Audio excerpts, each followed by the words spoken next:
Okey, potong. Buang plastik. Buang lilin, buang plastik. Syah pergilah duduk belah sana. Nak juga duduk belah sini tu. Kenapa? Belah situ. Apa nak makan lilin tu? Ya Allah kau ni. Orang duduk dah belah sana. Barulah balance adik tengah. Aduh. Oh, dia pun buka ke? Dia mau makan ke apa? Cabutlah. Habis tu takkan aku nak makan. Kakak sana. Belum lagi, sabarlah. Belah sana lah Isya. Ibu cakap Isya duduk belah sana. Kerja nak ambil. Cuk. Orang duduk belah sana. Terus. Tu patutnya adik punya. Tak.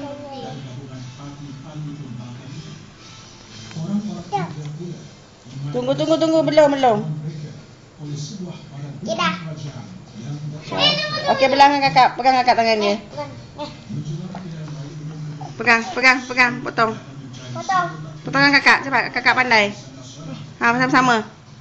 Sama ibu. Sama-sama. Hafiz. Ya Allah, Hafiz ni. Kau ni kan. Suka dengan anak pukul orang tau.